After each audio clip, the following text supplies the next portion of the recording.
Well, hello, my fellow Americans and fellow Christians, and thank you for joining me for another day of peace and freedom here in the United States of America. Friends, today I would like to speak concerning the blood moon and some of the prophetic words that have been spoken concerning it. I have a bit of a concern about it, and it's simply because I think we are being led astray concerning it.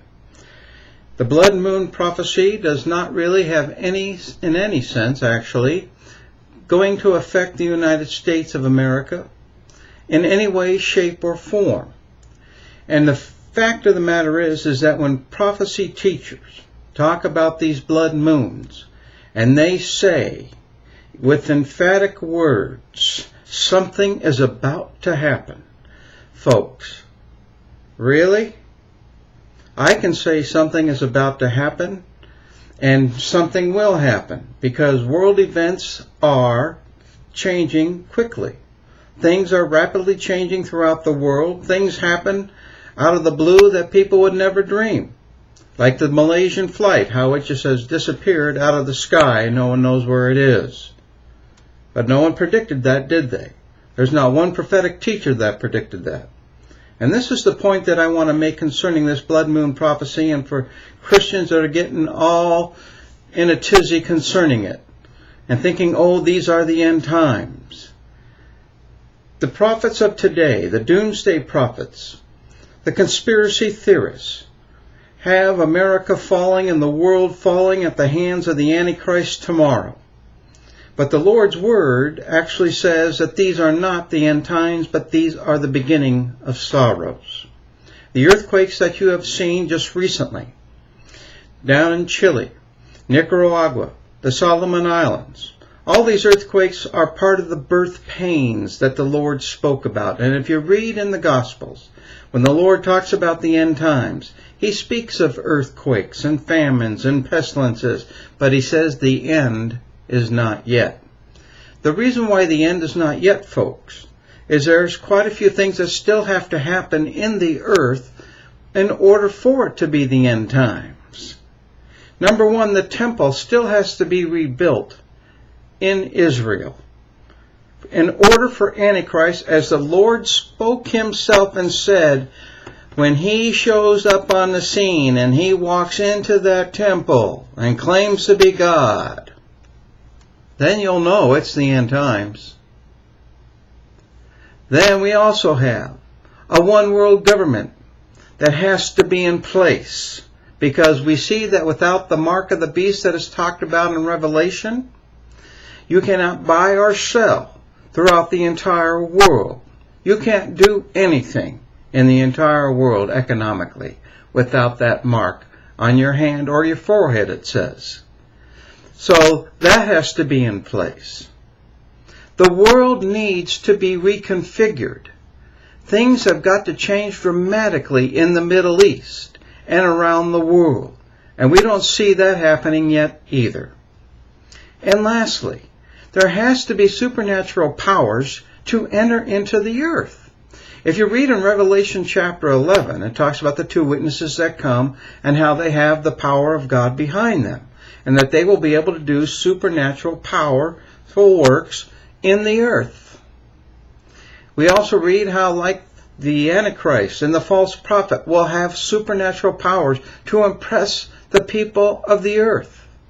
But these things are not yet in the world that I've just spoken about.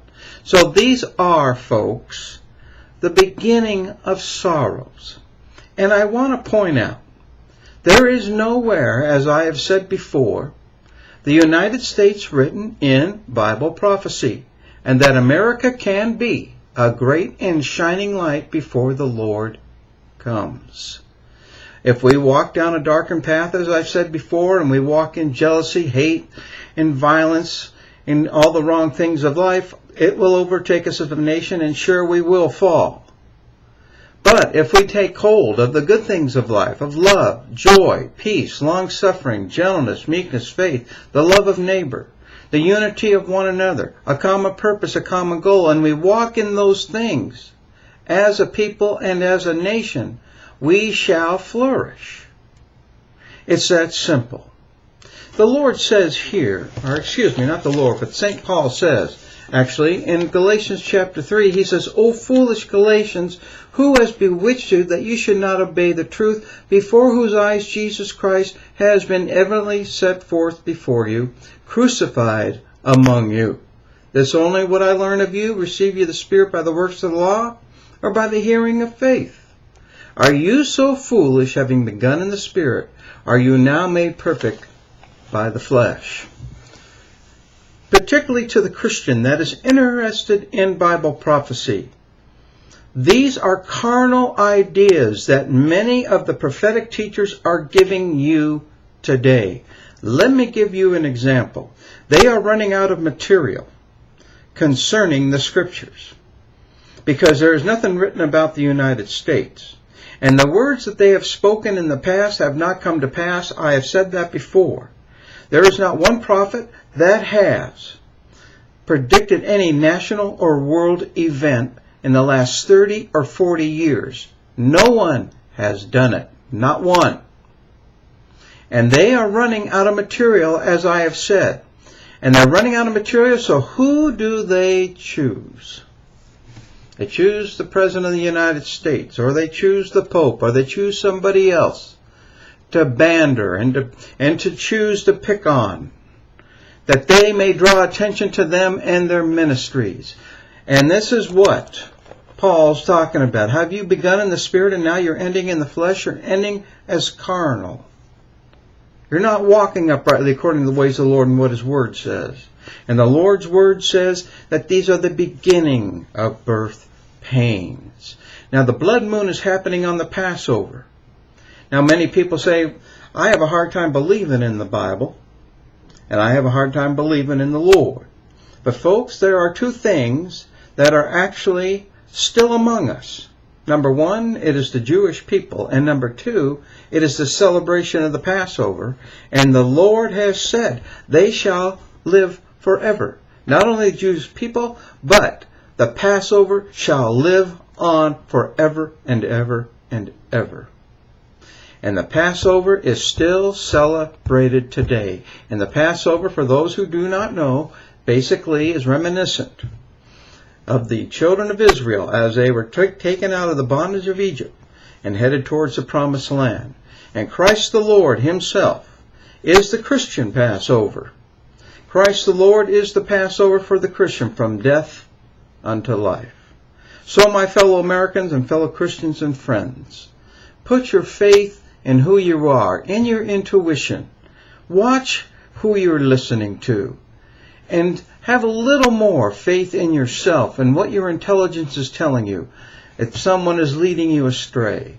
I would say today, stay away from the conspiracy theorists, stay away from the doomsday prophets, because they don't know anything about the United States of America. No one knows a word concerning this country and what shall happen to it.